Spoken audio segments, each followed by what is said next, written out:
This episode is brought to you by Pella Northland.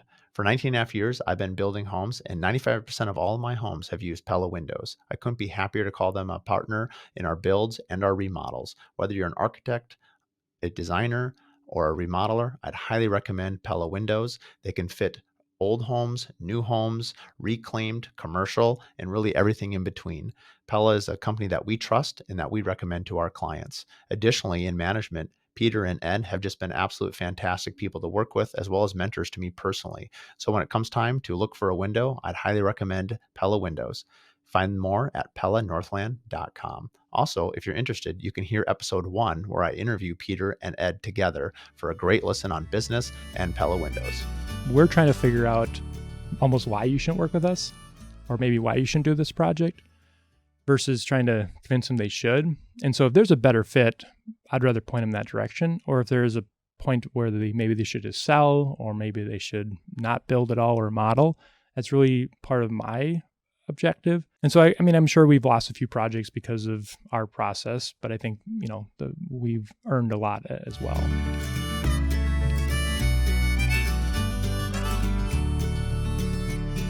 All right, welcome to the Curious Builder Podcast. I'm Mark Williams, your host. Today I'm joined with Barak Steenlage.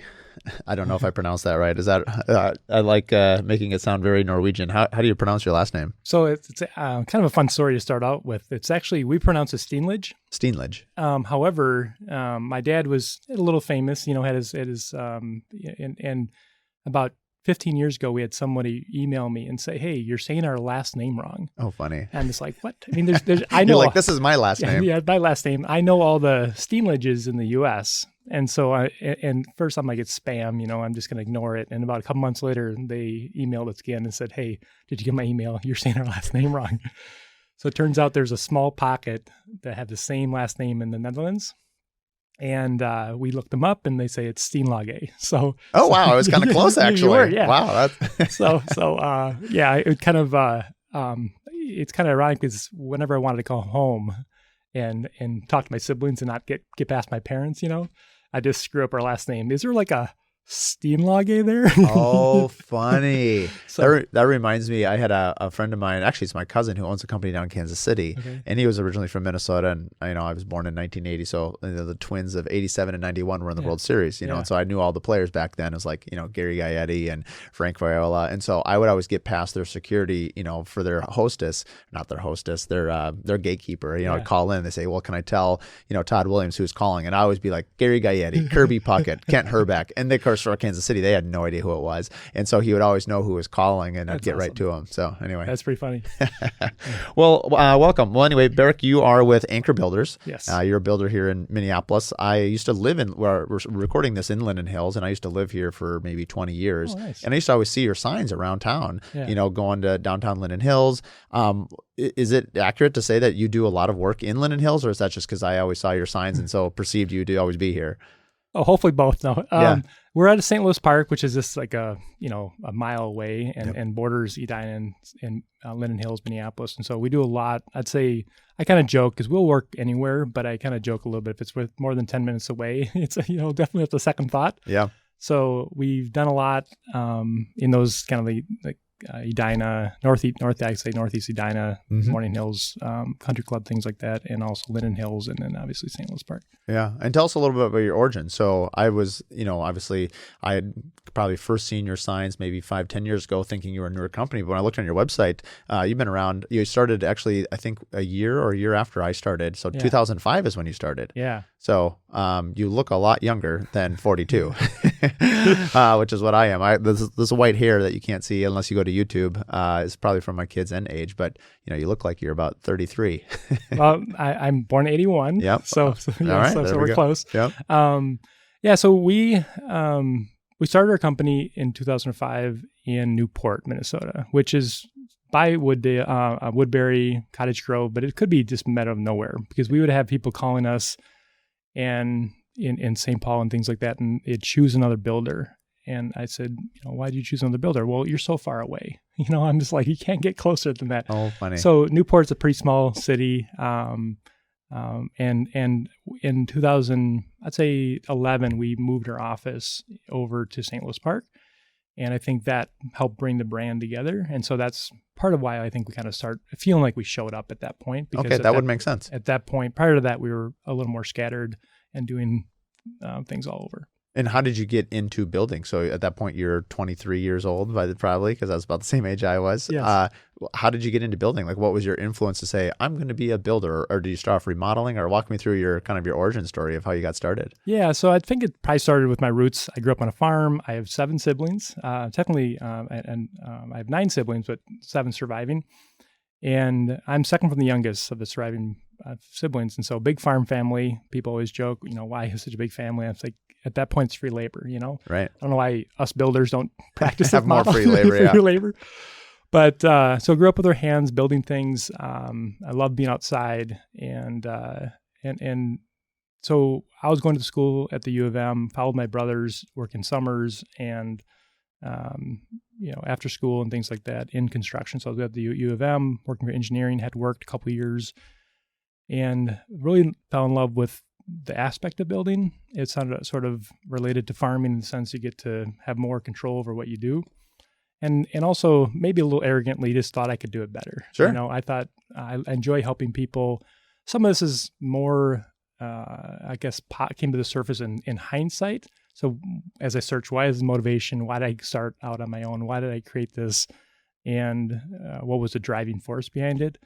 And so some of those things were wanting to help people, wanting to always constantly improve and get better, but also wanting to create a place that I wanted to work. And so it took me about a year to convince my brother, John, who is about a year and a half older, and he was a little further established. And framing was our entry into construction. Okay. So we worked on other framing crews. John and I worked in the same crew. We had supper crews, and then eventually... Were you working for national builders, regional builders, small local builders? Yeah, local builders. Also, a lot of custom, kind of what we're doing now, custom edition, custom remodels, things like that. Yeah. And it took me about a year to convince him. Otherwise, I'd have started in 2004. Yeah. And then we started in 2005. And part of the thing was, I wanted to kind of move up the ranks. I was fairly ambitious. And the first day we showed up, the first job, we're framing a deck. Pretty proud of myself. I landed the job, and I showed up with my brother John, and he looked at the deck, looked at the pile of lumber, and said, "Okay, haul it all over there." I finally leave it on my own, and then I'm back on the bottom of the totem pole, right, hauling lumber. I was like, "This is not exactly where I envisioned," but we started hiring a couple more employees, and then my brother Tim, who was finishing college, I guess he fortunately or mistakenly finished college first, joined us, said he would work for the summer. Yep. And it's been 18 years since. That's a long summer. Yes, a long summer. And then I just kind of grew from there. I mean, we I think because of our background is framing, because of that's our interest or knowledge, we grew into framing crews, we grew into remodeling, grew into additions. How much of it would you keep in-house versus farming out to, somebody like myself, a custom home builder? So you had, in the beginning, 3, 4, 5, 7, however many framers you had. Did you have enough work yourself to just take on framing? I mean, were you a general contractor at that time, or were you only framing at that time? Yeah, I think we started out just framing. Okay. And so we just framed for other builders at the point, and then it's more of, one of the big, I call lead trees, we had. We framed for a builder in Minneapolis, and about 6 months later, builder called up and said, the neighbor said your forklift drove over their railroad tie.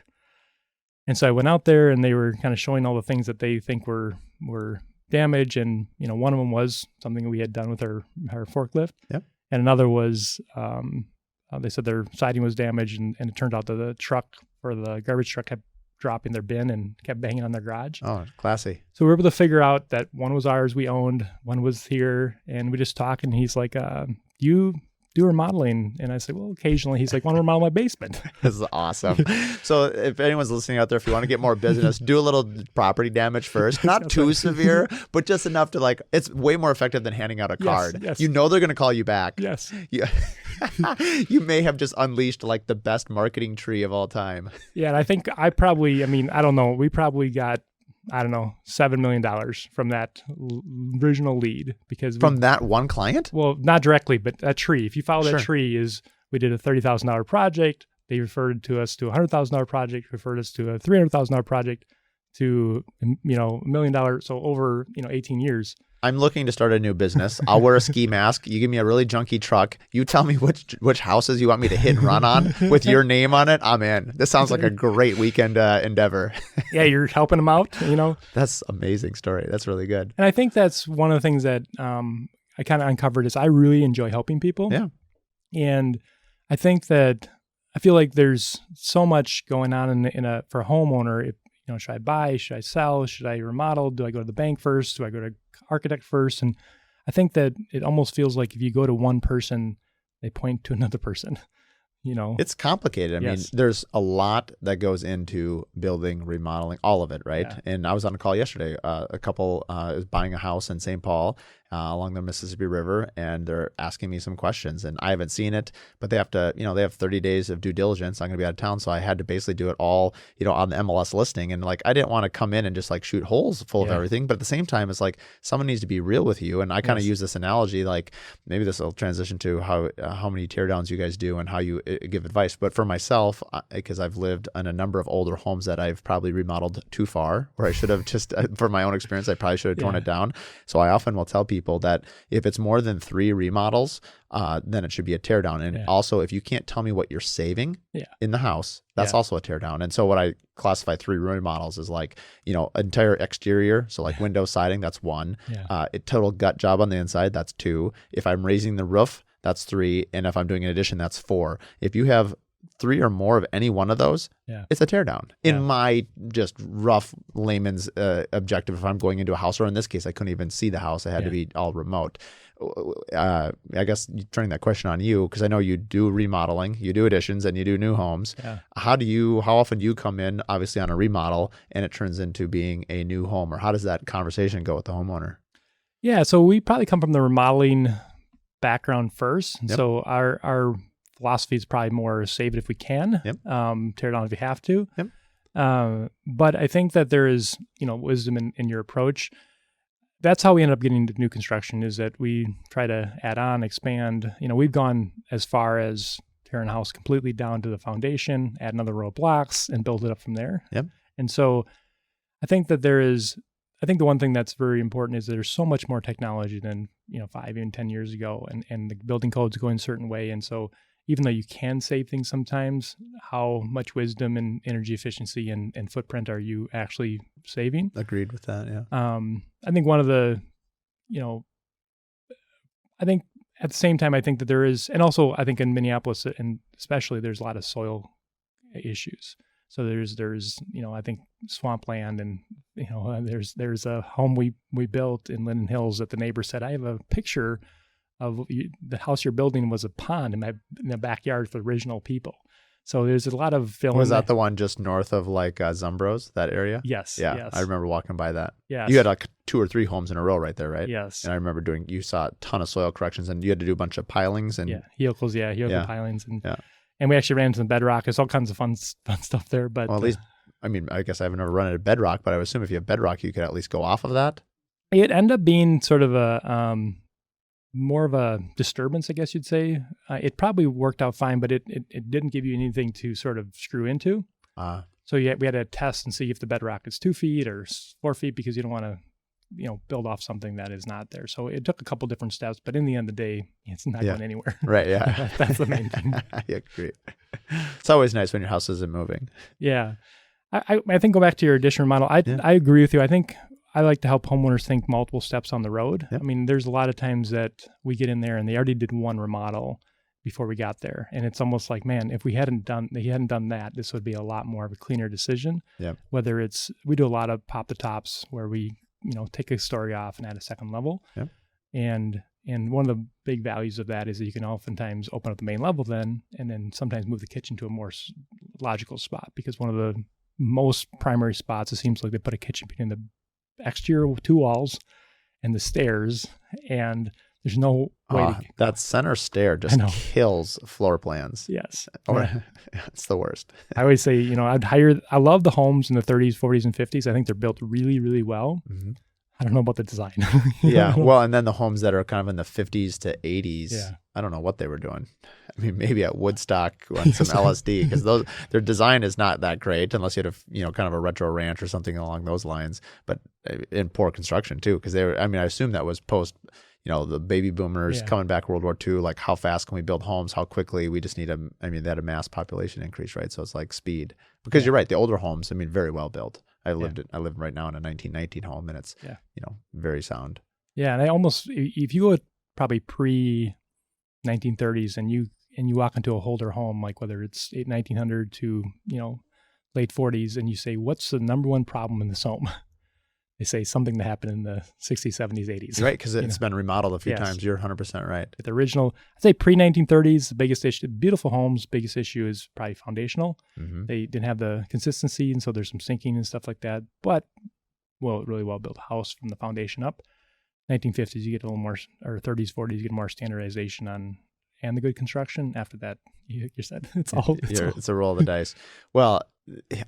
Plus the style on some of Yes. that stuff is just very. Carpet in the bathroom is a good one. Oh boy, yeah, that one's. Although some of that stuff's coming back, not carpet in the bathroom, but like I always think the pink Pepto-Bismol tile that you see Yes. in all those homes. Yes. I've seen in some, like places in New York or the East Coast or wherever it is like, in the right tint. Around here in the Midwest, everyone is still used to it. It's even a little bit like, remember how many homes back in the 90s and 80s had like the yellow oak because it had the oil, so it was kind of, the UV light was changing it, and everyone for a long time didn't want oak. Yeah. So they'd say, because all they thought about were the homes in the 80s and 90s, and it was really just a bad color. Yes. And it's like, I hate it. But the most popular wood that we have done in the last 2 decades is white oak, for Yes. sure, for your wood floors. Yes. But like clear white oak on your cabinets is, super hot and has been for quite some time.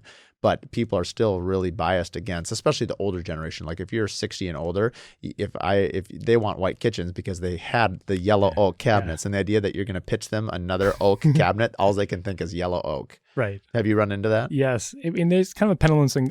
I'm not the most stylish. The best style I have is either my wife picking out my clothes or, or recommending something. But it's also something that changes so frequently. Unless you're going to the kind of the classics, classic looks, classic colors, it is something that keeps moving, and and you either have to stay up with it or say, hey, this is my personal style. I'm confident in it. Right. Let's go back to your beginning. So you're working with your brothers. So you convinced them to be framing with you. Then 2011, you moved to, St. Louis Park. When did you guys get your GC license, and when did you start going to the clients and saying, hey, we're going to be your one-stop shop too? Because I believe, looking at your website, you do design in-house as well. Yes. Do you do architecture in-house too? Yes. So walk us through that evolution of how you went from framing to basically keeping it all under one roof. Pun intended. Yeah. So I actually got my license in 2005 as well. Yep. But, it was a slow start getting, and at the time it was not necessarily a truly intentional. It was, hey, we framed, we knew what we're doing. And then it was slowly getting pulled in by different opportunities and different situations. And so, I think we built our first home in 2008 in Lake Elmo, Lino Lakes area. But it wasn't really a focus. It was more of, hey, someone calls here, opportunity here, draftsman calls you out. And I think we started getting kind of pulled into Minneapolis probably in 2009 and 10, 11, because there's a lot of existing homes and people needed remodeled. And then obviously that referral from that basement was a Minneapolis project. I think it was about 8 years in. We started getting more remodeled, more stuff. We had moved to, and then started creating relationships with certain architects, different designers. And it was the design build relationship is really important, whether you're only a builder or only a designer. If you don't work closely with your counterpart, it doesn't go as well. But there seemed like there was such a different approach by, architect or a design firm or a designer firm. Everyone kind of had their fingers pointed in a certain direction. And so about 8 years in, we figured, hey, all this trial and error, we're just going to bring it in-house. And so first it was intended to bring interior designers in-house to complement and support what architects and plans are giving us. Because a lot of times I'd get an architectural plan, whether it's from a draftsman or architect, Mm-hmm. and the homeowner's like, well, color countertop I should pay, and get. Or one of the worst experiences, we finished our addition in St. Paul and with a kitchen remodel, and then the homeowner's like, I love my kitchen, I just need to figure out where my trash goes. And it's like, oh no, and I was like, okay, we've put all this money and time into this house, and that was not something that was figured out. So the cabinetry didn't have a trash can No. like pull out or anything like that? How did that get missed by even the cabinet guy? Yeah. Unknown. So I mean, at that point, I was more of like, hey, you tell me what to build. I see. I'm building it. Yep, gotcha. And so that you were trying to solve the disconnect. So somewhere along the Yeah. line, hey, here you're building the plan, but either the architect thought the designer was going to do it, designer thought the architect was going to do it. Somehow it just wasn't cohesive. Yeah. And I think also, I mean, and then it gets a little maybe adversarial where when something shows up like that, it's everyone pointing fingers. Right. Because everyone ultimately had a chance to review it. And Yeah. unfortunately, to your core belief, I believe, which is trying to help people, Yeah. of course you're going to feel bad and conscientious. I mean, we've all had them to different degrees or different things. In some ways, it doesn't matter. It's just like you just think, oh man, you know what? I could have done better. I should have done better. It's easy to blame or point a finger, to your point. But at the end of the day, as a team, you have to collectively solve it. Yes. Out of curiosity, how did you solve that one? So we were able to work with them, and they were change one cabinet that wasn't necessary back into a pullout. Yep. But I think that, and then I think the other thing was we'd be brought in at different times with different design teams, but it always felt that the homeowner had fallen in love with this beautiful drawing long before they had a real idea what it cost. Yep. And so I know I love, the design aspect of it. I don't personally draw too much myself, Yep. but it's something that after initial exploration of what's possible, I feel like only good drawings after that point are built. It doesn't do, I kind of liken it to even point where it's like, if a realtor's paid to list a home and not to sell the home, Yep. then it sort of defeats the purpose. Yep. That's well said. So I really, from that point on, really wanted to try to bring in sort of a one solution, whether we still team up with some architects but we're more conscientious of how our role and how we work alongside. Yep. From the beginning, or just make sure all the boxes are checked. And so we started with interior designers, and with my brothers and my structural background and framing, we're able to work with them to say, okay, this is what can be built, this is how it can be built. And then as we start teaming up with draftsmen, a few architects, and then eventually we brought an architect in-house as well. And so we have the interior designer, architect, and build knowledge all in one roof. Do you find that so you're kind of vertically integrated, which is obviously a great user experience. Mm-hmm. Have you ever felt that it eliminates some clients from going to you because they either may not like a style?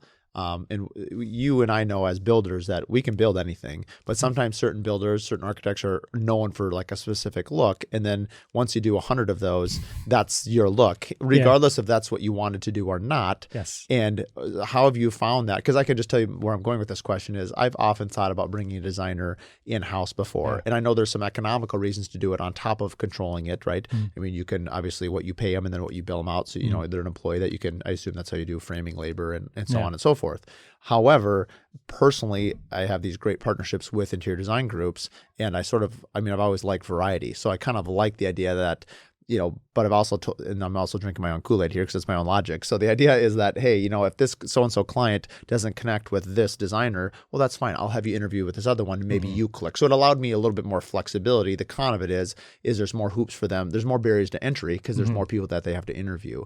Walk me through your thought process and what you've experienced by bringing it all in one house and what your client's perspective of that is.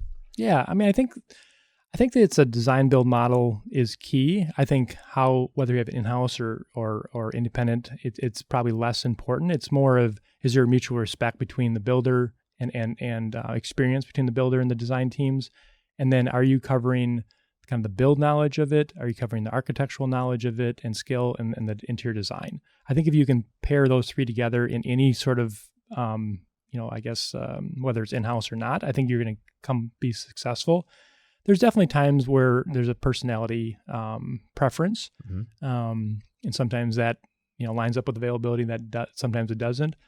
I think that there is probably that intermediate step where you have one designer and it's like, okay, you don't have now. You sink or swim with this designer. Yes. Yeah. Now we have multiple. And then what I look at it is you need the 3 skills covered, but you can choose any one to lead that relationship.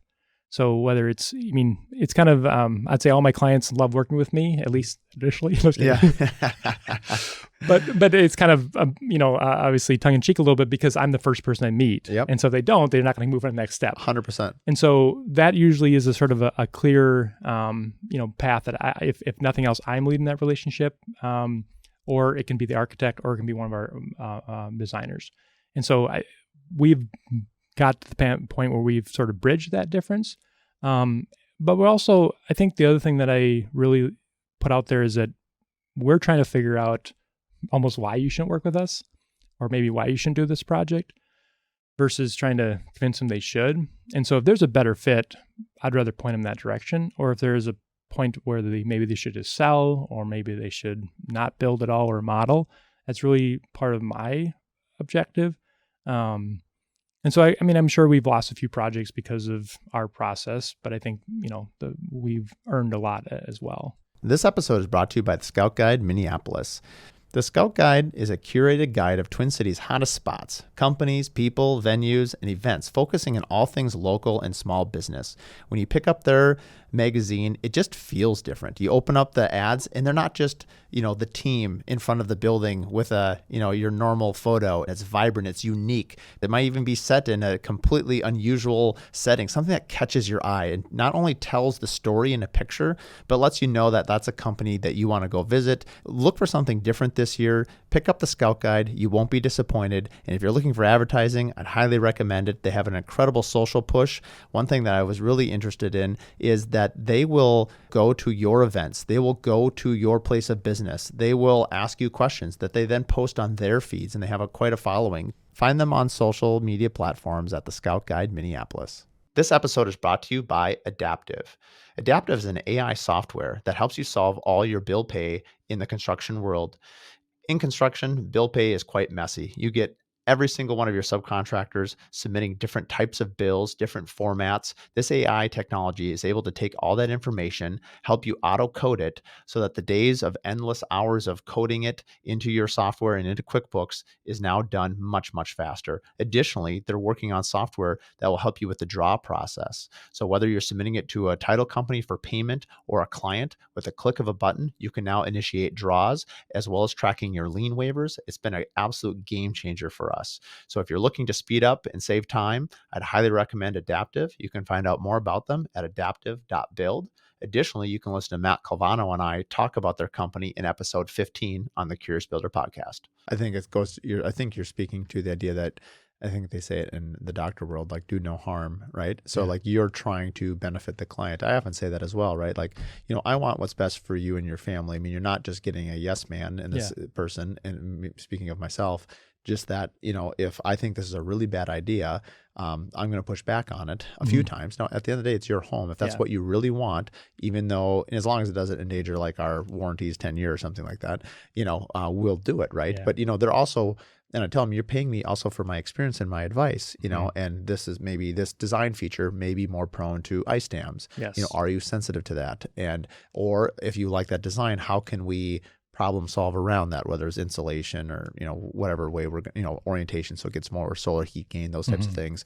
And then resell, how long, one of my first questions is this a 5-year house, a 10-year house, indefinite? I don't like the word forever house. I guess my joke with that is that's your coffin, and no one really likes that joke. And so, except Ian, my producer, laughing in the other room. He's got a morbid sense of humor. But it's true, because you get that a lot. This is my forever house. And, I understand what they're saying, of course, but I'd like to push back a little bit, because I think a lot of people think, even, if you had, because I have 3 children, right? And we moved once we had our third, like a lot of people do. It's like 1, even a condo, hey, 1 kid's no problem. 2, man, you probably move into a house, and we talked about these old homes. A lot of the old homes had, no bathrooms on the main level. So you're doing a mudroom addition and a bathroom, and a lot of the old homes only had 1 bathroom in the house or 1 bathroom upstairs. And obviously, as your family structure changes, you're responding to it in the house, right? Yes. Most people, I've never thought about quantifying this, but I would say most people are trying to solve an issue or a lifestyle goal that has somehow, of course, to do with their family, because your home is so integrated with your family. I've derailed my own original question here on my my rambling, incoherent message here. But I guess where I'm going with this is just that you're not looking for just yeses from us. You're also looking for experience and saying, hey, if you go to sell this house and you don't have, realtors say this all the time, if you don't have a tub in the house, granted most of our clients just take showers, what happens if especially our older clientele, well, you should have a tub for your grandkids, to wash them when they come over. But also if you end up selling your house to a young family, you're going to want a tub. And so that's just a really small one. But would you say that that's essentially what you're trying to say as well, is that you're continually trying to give them value from your experience? Yeah, I think that I'd build off that and then also shift a little bit. I think on the concept, absolutely. People are usually looking for a guide. They're looking for a guide, someone that's going to tell them. I think the first thing sometimes I talk too fast or talk too soon. And so even though I feel like I understand exactly their situation, but it's important for me to slow down and listen to ensure that they get a chance to talk. They get a chance to know that they're being heard, and then solutions are offered and suggestions. But after that, I'd say that I agree with you on the forever home, but I also like to tie in how long they plan on being in the home. And most of our clients are in that 7-10 year plus, because they're looking for a long-term solution. And I think that maybe it's a little bit easier in Minneapolis and Edina and some of these established neighborhoods. There's such a variety. You can find a $10 million home and you can find a $500,000 or $300,000 home on almost in the same general radius. And so I think that I'd say my first criteria, because they're looking at that long-term investment or long-term home solution for themselves, is more of what is the best home for you. Because I think if we can get that long-term home for them, the chances are they're going to stay there a long time. And then the chances are if they liked it, they're also, it's going to be good for resale. And I think at the same time, there's such a variety in that market that you don't always have to have everything. Because I think in Minneapolis especially, there's such a, someone only have a one-car garage, someone only have a detached garage, or someone only there's so many variations. And so it's just trying to get how many boxes you can check on what the ideal home is for sort of that longer-term family solution. And then trying to, this is the pros and cons with going all in or going 3/4 in. And is there an option to say, okay, the one issue that I still feel I can come back and save. Do you have, do you guys do a little land development as well? Yes. And is that something that you guys actively look for and buy just when the opportunity comes up? How do you work in development, or let's say securing properties? Yeah. So maybe it's, this ties into a few things, but I think there's opportunities fell in my lap, so I probably fell into construction is not, and this ties back to something I want to bring up about NARI, but I think that first we were building some homes in Minneapolis, and just from homeowners owning a lot and addition remodels. And then a neighbor reached out, especially on 42nd and Washburn, and said, "Hey, you've built 2 houses on this block already. Neighbors don't hate you." Yeah. We've got actually a stack of letters over the last several years on if people, on that people wanted to buy our lot, and we wanted to give you the first opportunity. And so, it's a little bit of like, what, is this real? How serious is this? And how much more do I have to pay for that? Right. So kind of fumbling into it a little bit, but I also think, if you lead with good intentions and there to listen and help people. So we ended up, and then once we started doing that, then more people would reach out to us. And then we also developed a more of a clearer understanding so we can make quicker decisions when something does. For future stuff. Future stuff or hits market. I've always been curious and, do, like for you, for instance, is that something you self-finance? Do you bank finance? Do you have a business? Because sometimes building companies will have, whether it's, I don't know why this term is always used, angel investor, basically someone who is essentially investing their money for some sort of prearranged return. Yeah. And some builders might do 1 or 2. How do you guys end up financing? I've always been interested in developing that, fun and again, but developing that idea, a branch, because there's a natural transition into building. But, I personally, don't have that kind of cash outlay, and I could probably go borrow it. I'm a little bit debt adverse. Yeah. But how have you navigated those waters with saying, hey, someone in Washburn wants to sell you a $500,000 house. The carry cost can eat you alive. You don't know what you're going to do with it, how to market it. How have you navigated that? Yeah, so there's a couple different ways. We've gotten situations where we've been really fortunate to have like sort of a buyer in mind, and so we were able to almost pass it through. Perfect. And so that's almost like you pre-sold the concept, and then yes. Yeah. And so that's been one way. I've teamed up with a couple different realtors over the time where we work out a deal where we we'd buy the lot together, sort of anchor, technically owning half and the realtor owning half. And we buy it together and then carry it together and sell it. It's obviously easier if you can. Will you create a separate LLC for that? Yes. Yeah. Do you create a separate LLC for each transaction with each different realtor, or do you have one LLC company that basically just handles land purchases? We just have 2 realtors, so we've done separate LLCs for both of them. Okay. And then, and so like you, I mean, it's a lot to own one lot at one time, and you also want to keep your what's working as a builder separated from what's right. It's a different business. It's a different business and model. I think that's what people often get in trouble with looking on, right? Is, it sounds great. Hey, you've got some land positions, and it does sound good, but now you're paying, the meter's running. Yes. And so the sooner you can turn that into, your point, I usually tell my clients when they're buying land, because we often get consulted to go walk land, because I typically don't buy a lot of land. Yeah. And, you can usually offer terms or price. Yeah. And I say terms for those that wouldn't understand that may be listening, that, do you want to close in 35 days and pay cash? You're going to get a better price, right? If that's your goal. Yeah. But if you are concerned about the meter running and you want a little runway, maybe you have to leave the price at full price or even overprice and ask, hey, can I close on this in 6 months? Yeah. Which I personally would like that. I would rather pay a little bit more, but have 6 months to work it, try to pre-sell it, try to give myself, ample runway to, get it sold, work with somebody. I mean, is that kind of, do you look at it the same way? Yeah. And I think the first property we bought on Washburn, it was just, I don't know what year it was, but it was just going into the election year.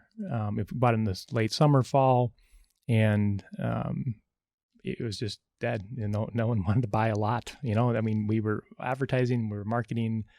Fortunately, the homeowners are still living there, so we had to kind of rent back. Oh, that's ideal. Yeah. Yeah. But so we even got to a point where we had a contingency offer by another builder to buy one of those lots, because we were not seeing any traction. Right. And we were disappointed when they backed out. And fast forward another month and some nervous nights. Yeah. Oh, for sure. And then a past client that had moved, we remodeled, did additional remodel for him, moved away, came back and said, hey, I'm looking for a lot in Linden Hills. You got anything? Right. And I was like, yes, what? we do.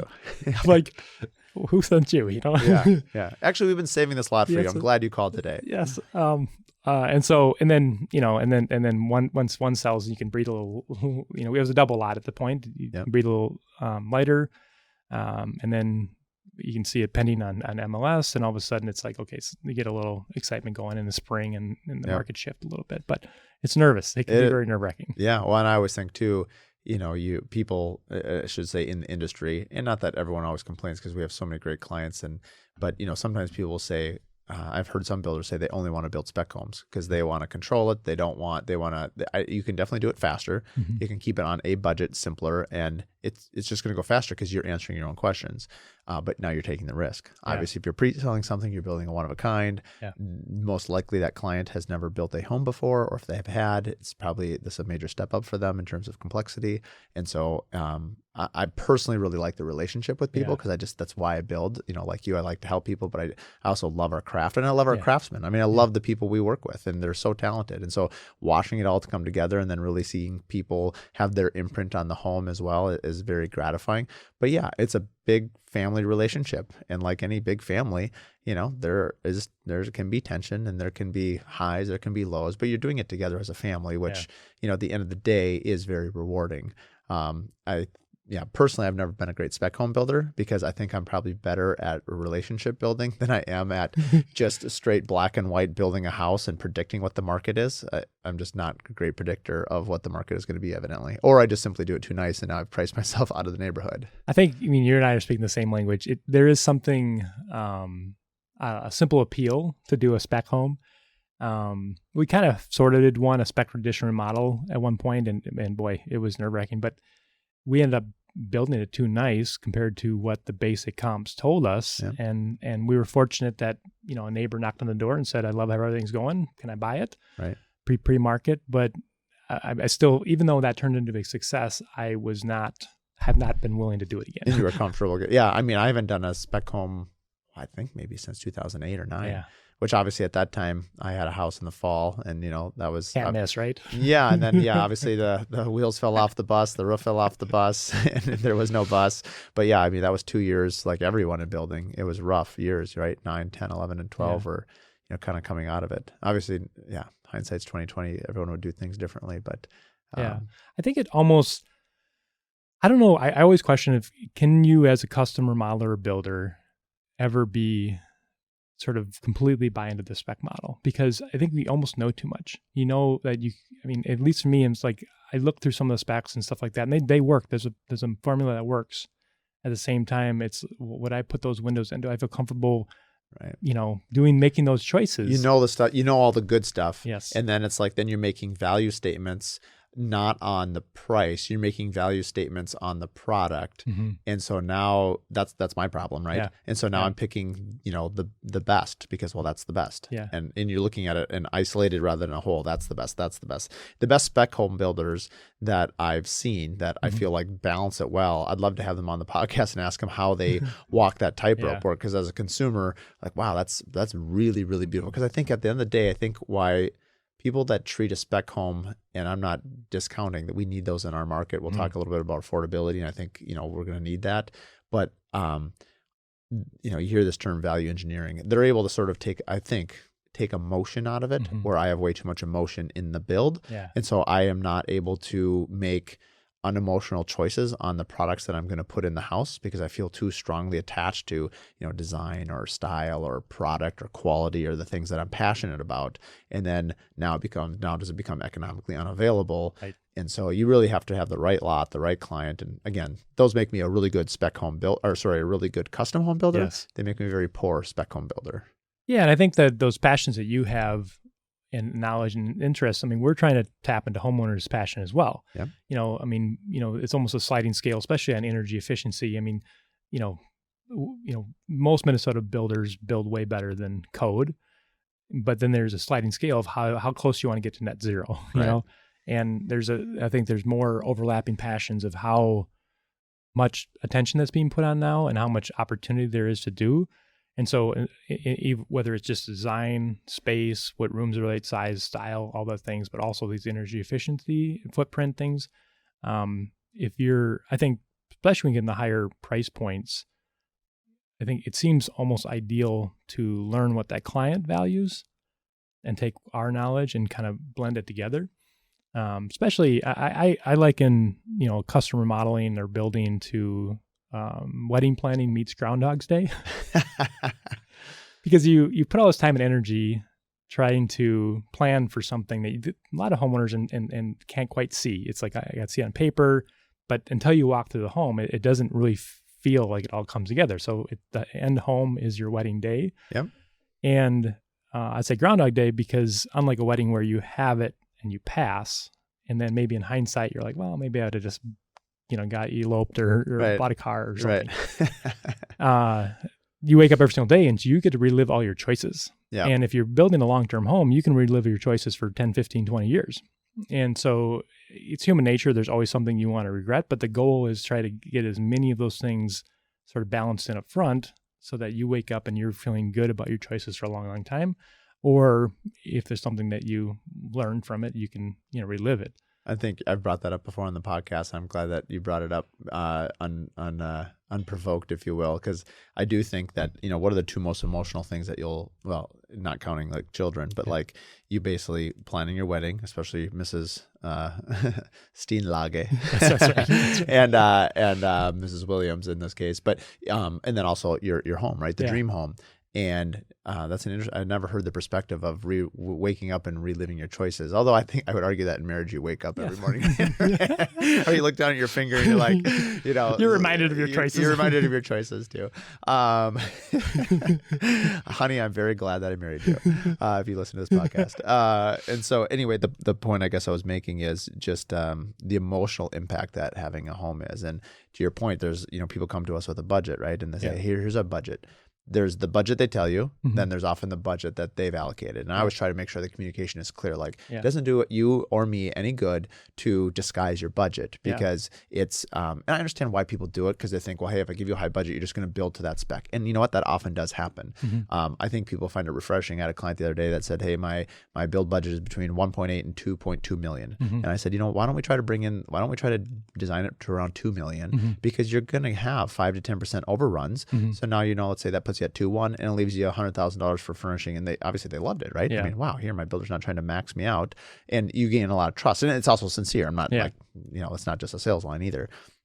People can also sense what's real and what's not. But then the second part is a lot of times the budget, once you get past the contract and once you get into the building, sometimes there's a relaxing, sometimes there's not. But oftentimes people seem to kind of like own it, like, okay, I'm down the river now. Like, it's not like I can go back to the beginning. I'm already spending, in this example, 2 million.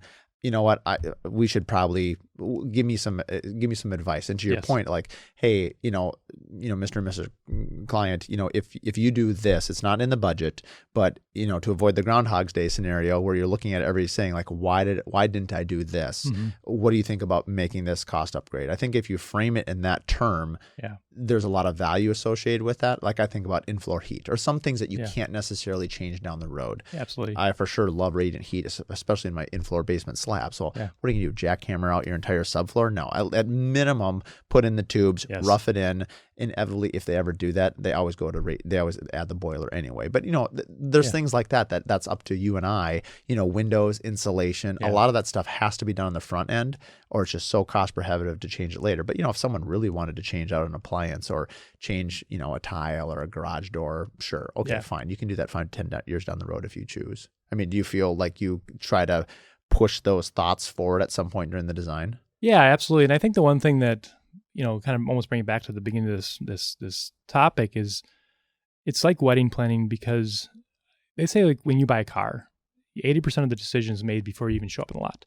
You've done the research, you know what vehicle you're getting, and so you already know exactly, within 5-10% exactly what the price is going to be for the car you want. And so it's just a matter of validating that you write the vehicle, the right price, and you feel comfortable with the salesperson, and you're ready to do it this time. Unlike that, when you do a wedding planning or a custom home remodel or addition, you can tell us what you can afford, but that doesn't match necessarily the dream you have in your head. And so it happens on houses with realtors a little more naturally. So, I work closely with a lot of realtors, and someone will come in and say, here's the house I want, and I have $1 million budget. And the realtor might say, well, I don't know if that's going to quite get you what you want, but they don't have to argue too much. They can just start showing you homes. Right. And either you find the homes you like at $1 million and then you buy one, or you find that over time, next couple of weeks or months, you're 1.1, 1.2, 1.3, 1.4, and then you find a home that you like that matches, and you're willing to go. And that happens sort of organically as they walk through that space and as they look at it. But on paper, people come with a budget and a dream, and it takes a while to get that dream drawn up. I think that's very well said, because I think when you design a custom home, they're really trusting the design, and they're trusting your reputation, your past homes as well, to get there, because you're not. Right now it's a blank slate. We're talking about new homes, actually, frankly, remodels as well. Where obviously, if you can buy a home that's already existing, what I'm always kind of surprised at is someone will tell you their budget. I had someone the other day, say that their land budget, they're going to build a fairly large home, and they said, hey, I'd like to be under $1 million for land, because I don't want to spend more than $3 million. I think the house I'm going to build is around $2 million, so you can do the math. And I found out the other day, that they're looking at some land that was like $1.5 million. I'm like, what? That's $500,000 more than you were looking for. But they walked the land, they fell in love with it. Yes. And why I'm bringing this up is sometimes emotion is very powerful. Yes. And I think that when emotion is involved in a positive way, that people are willing to essentially obviously changed their mind, changed their budget. Mm-hmm. And when they see something, they're like, oh, I've got to have that. I Yeah. love that. And I love that energy, right? It's really powerful. Now, I do have to say, just so you know, Mr. and Mrs. Homeowner, like, if you do this, you are going to, have a cost overrun. Are you okay with that? Yeah. Yes. And they always seem to be fine with it because they feel like it's their decision. Yes. Seems like the change orders that don't go over very well is where they don't feel like they made like a fun or sexy decision, like, hey, this really cool, range, or this amazing triple pane, window assembly on a lake view, right? Like they understand that.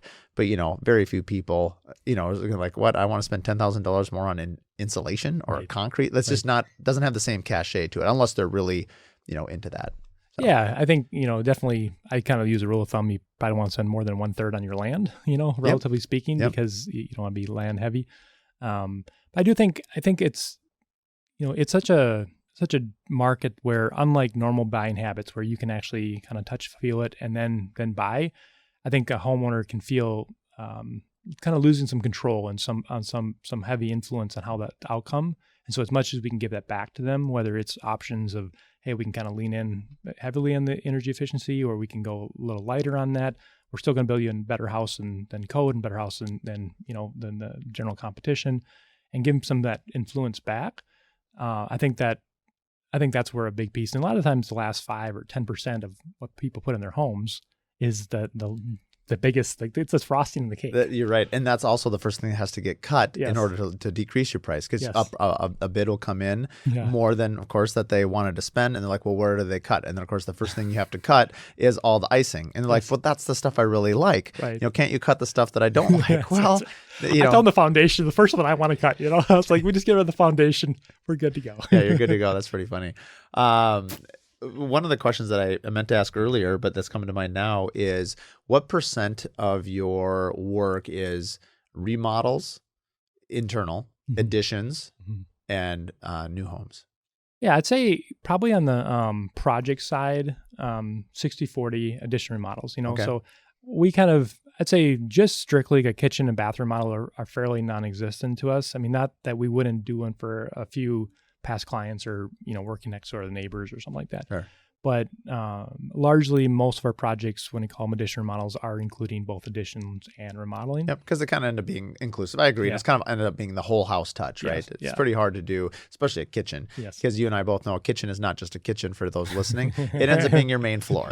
Because how do you, where do you stop and start that wood floor, the walls that are changing? Paint, everything. It's, so, but then, I mean, volume size, new homes are bigger projects, longer scale. And so I think volume, sometimes it can be more closer to 50-50. Yep. But I think, I feel like we have the heart and soul of addition remodels. And then because there's an overlapping skill set and overlapping neighbors, we really enjoy the new homes as well. Yep.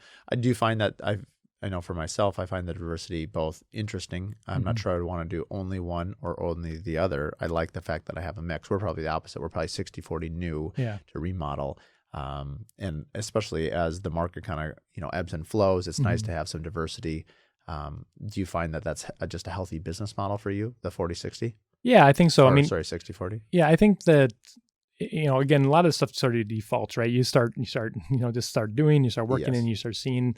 But I think in the areas that we work in, I mean, it's such a hard time finding land. I mean, and I kind of joke, if you give me two pieces of lot, I have two builders, two homes to build, Yeah. So it's, in these areas, it seems like finding land is almost, the first thing. And I tell homeowners, I mean, they're calling me up and saying, I want to work with you. And I'm like, hey, until you find a piece of land, look at everything, because you might find a lot that's attached to another builder. And sometimes it's as important to find that land it is to pick your builder in some of the areas we're working in. Yeah, I agree. Just because we don't have that much more time, and I know I want to talk about it. Tell me, you had mentioned briefly, we obviously met a couple weeks ago again. I think we'd met once in person prior to that, but I was speaking at the members only event for that Minnesota Housing First put on, and you had mentioned that you were the past president for NARI, which I'm just recently this last year a member, but I can't say I know a ton about NARI. Tell us a little bit about, your involvement being the president, a little bit about NARI, and essentially how that has helped your business and maybe even set you apart in the market.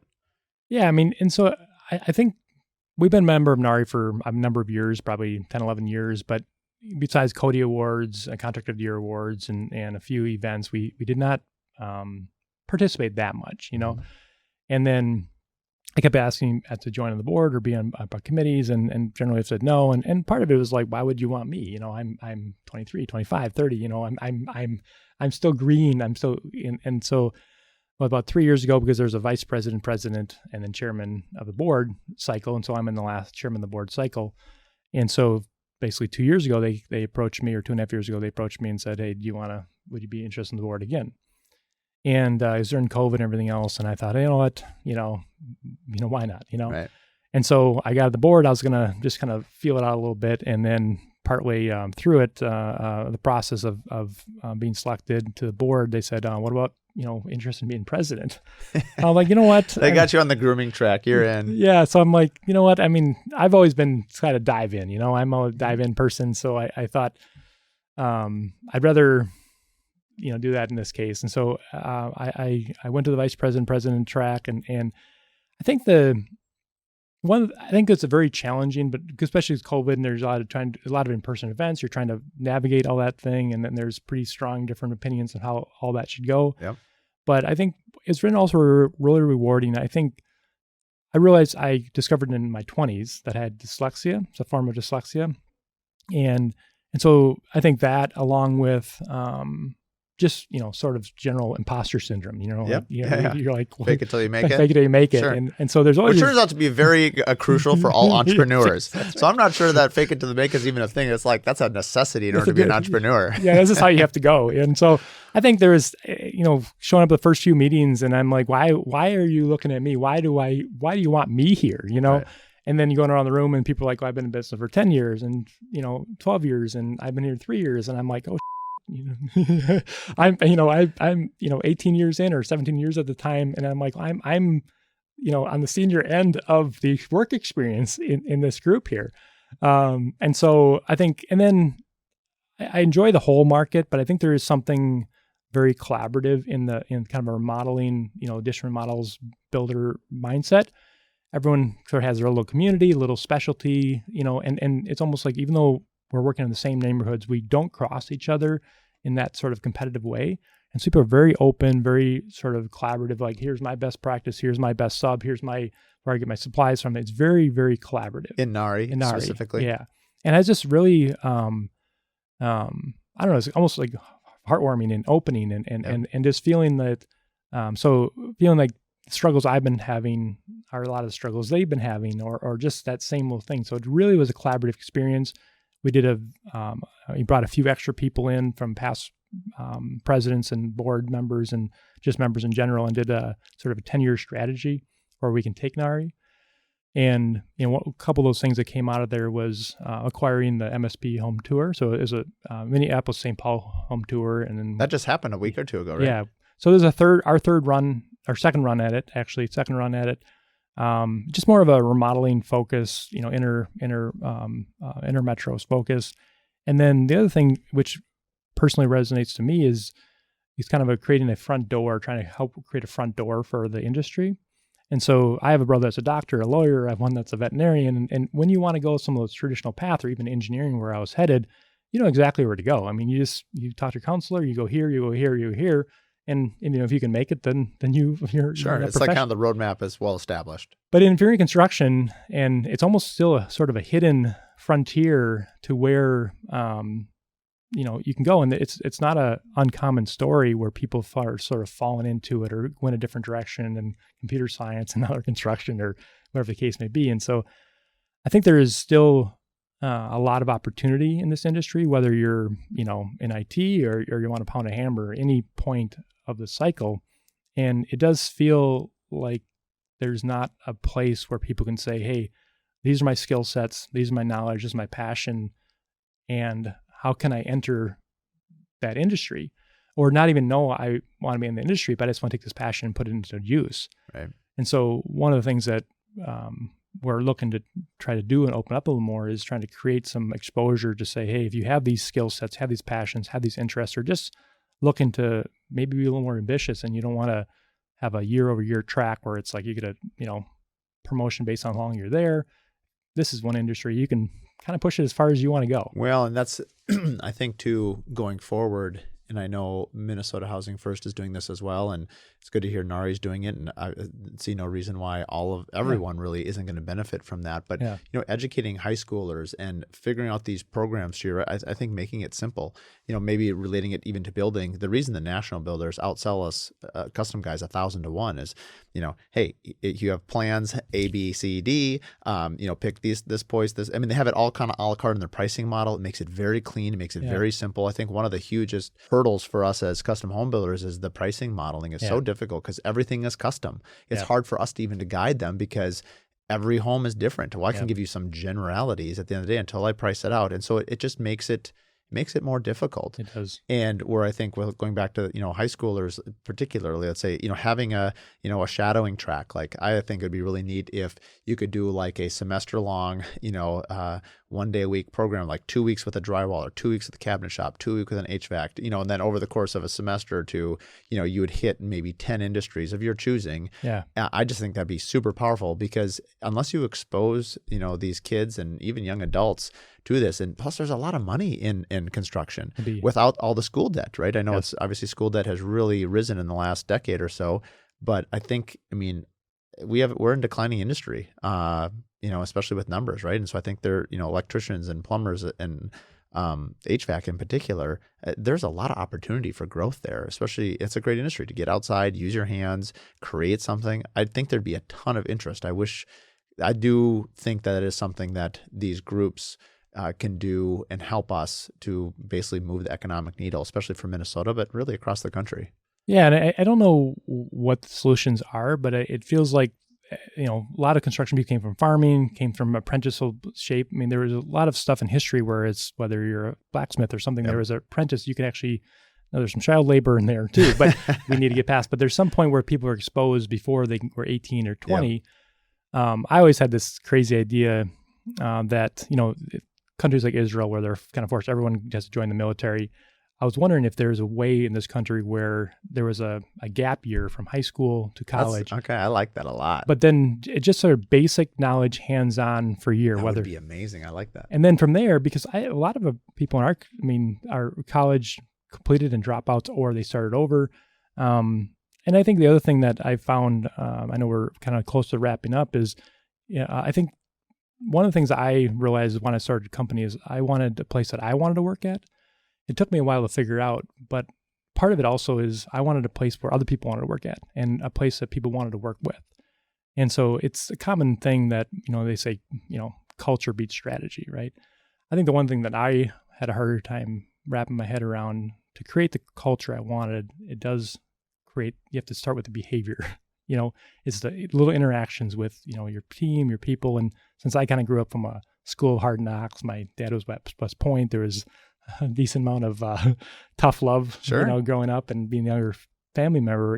I had this drive, but I didn't always, come across or do it in the healthiest way. Yeah. And so I think that's one of the things that as I'm trying to grow and mature and support my team, empowerment and all that other stuff, is also trying to do that in a behavior that is healthy and encouraging and supportive. Just like they're, trying to do in sports. You can't grab someone's helmet and scream in their ear or smack around a little bit. Right. That's the framing I walked into. Right. There was hammers flying, there was boards flying, there was everything that, possibly happened. I would imagine sports, bad locker situation. That was what that was framing aspect. So trying to evolve and be competitive and grow as a company and in the industry, but also kind of doing it with a culture. And I think that's one thing that, obviously it's been a focus of our team, but also I think that's something that I've kind of noticed that kind of overlaps in NARI as well, is that a group of people are trying to strive for those same things. What are some culture tips that you've done, for your team? Is it kind of trial and error? Like, how do you think about, people talk about culture, and I agree with your assessment 100%. The question is how do you create it? Or what are some things that, those listening that own a business, what are some things that you found to be helpful in creating a culture that, you want to be a part of? Yeah, I think some of it is somewhat simple as find your own values. So if you have not done that before, take a list of many values as possible, if you can get down to 2 or 3 of your own personal values, if not, just make it 2 or 3 groups and then find the phrase that comes out of that group. Because I think once you find what drives and motivates and what's your, and you can kind of tell by your gut, if you're living within your values, you are feeling good about the decisions. If you've started feeling like, okay, something doesn't feel right or doesn't, so you almost have to slow down and I guess check yourself. And then I think for me is, I didn't, maybe as a young white male, I should have known that I had a big influence over my company, but I always kind of felt like this is a collaborative experience. We're all green on this together. But in hindsight, it was like, no, you wanted to go that way. You wanted to go. And so slowing down, listening, and then obviously we do have team values and things like that as well, but being able to create a psychological safe environment, which is, again, being a younger person, I thought, well, obviously, I'm creating one, but it's not always the case. So if people are not telling you their problems, or they think they're going to be told they're doing something wrong when they're sharing their problems, people might be holding on information and value just because of how you approach and how you interact with those people. So I think obviously doing a lot more listening.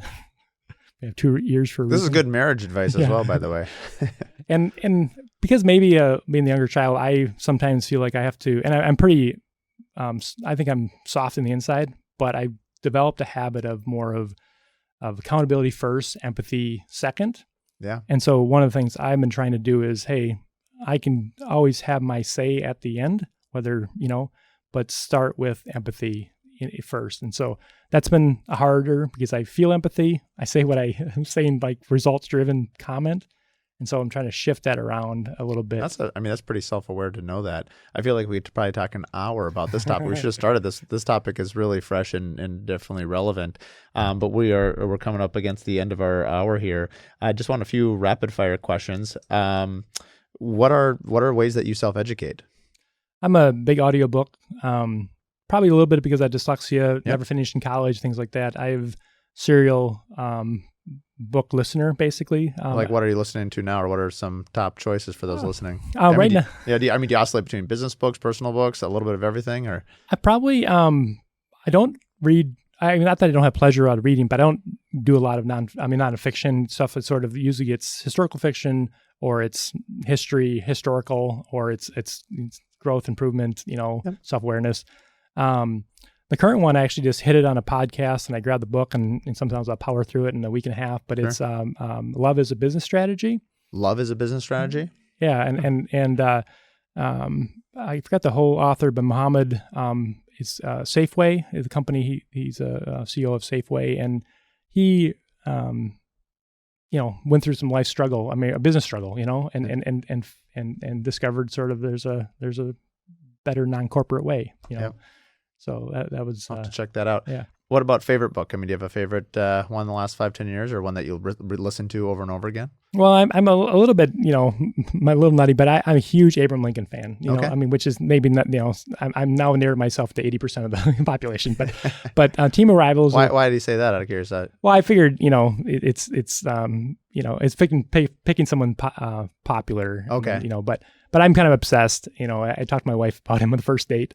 And I think the self-growth, working from nothing, evolving. I think that's the biggest thing. I think that there's, not to get in too much of it, but I think there's almost been a recent backlash of like, well, Abraham Lincoln wasn't born, with all these great ideas. And it's like, that's one of the benefit. He had evolving ideas as he learned and grew from them.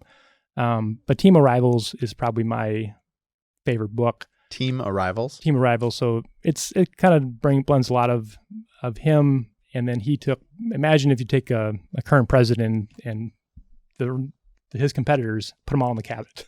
Wow. And that's where he was able to manage and that's impressive. Yeah. And so that was one of my favorites, just because it favorite subject plus. How to work together. You mentioned about culture. Talk about culture. He's known as Honest Abe, right? Yes.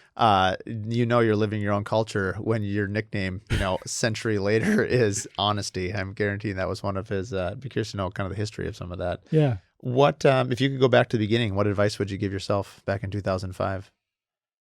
I mean, honestly, I thought about this recently, and someone came to me with a crazy idea, which is not any crazier than starting Anchor Builders. And my first instinct was sort of talk caution, but so I had made me reflect on this, and because it does seem scary looking back, and now I have a wife and I have family, I have kids, and I'm like, I couldn't do that again, But I would say, especially when you're young, go for it, because I think that it's a journey, and I think I think you can learn more from failures or setbacks if you're paying attention and living with it. I think one of the more recent books that I've listened to is probably more life changing was Positive Intelligence, and you talk about finding the gift in every situation. So once it happens, how can you reset and say, what would I have to do to make this opportunity a gift?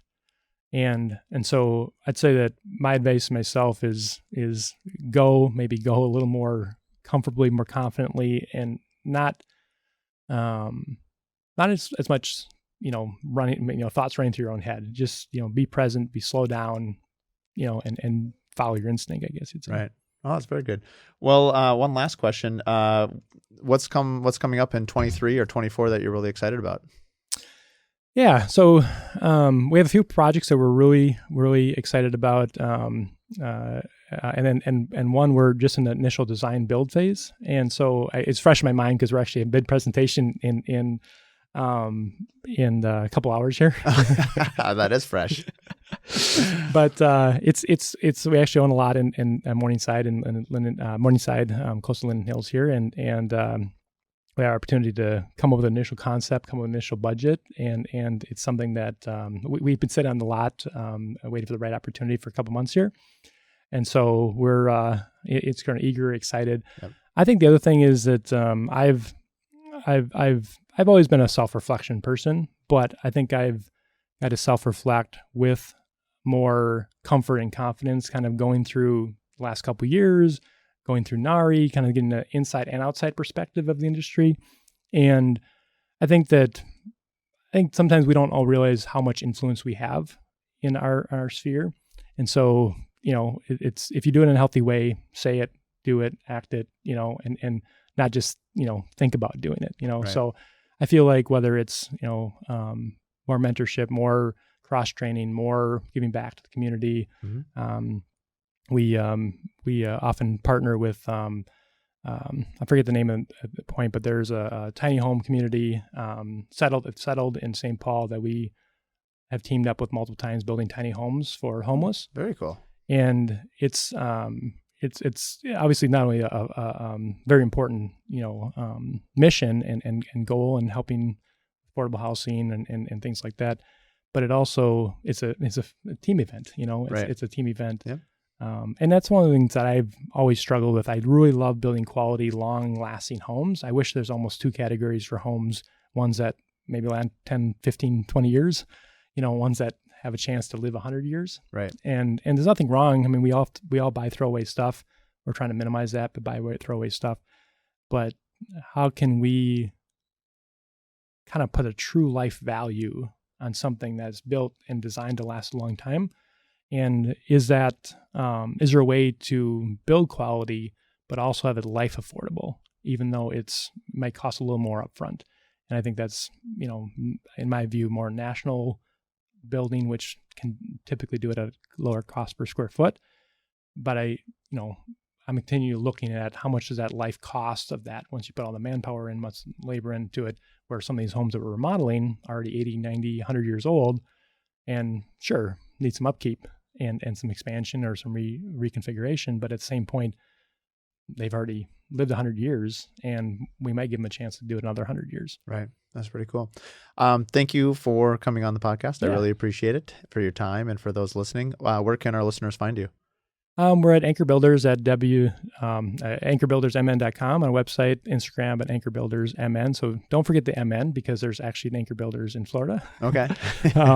And I will say thanks for encouraging it. I don't know if I said no at first, or I definitely thought no. And then I think we reconnected. And you mean to come on the podcast? Podcast, yeah. So it's sometimes it's sort of like that's what everyone else does. I just put my head down and design and build and meet homeowners, and Yep. it's a cool platform, and glad you're having fun with it. Loving it. Thanks for coming on. Appreciate it. And for those listening, you can check them out. Also, all their tags will be in the show notes as well. So thanks again, Barak. Yeah, thank you. Thanks for listening to the Curious Builder podcast. If you like what you listen to, please give us a 5-star rating and write us a review. It really means a lot. It's a great way for us to just understand what you like about the podcast and what we can keep doing. So like and review, and please share with your friends and family. Find out more at curiousbuilderpodcast.com.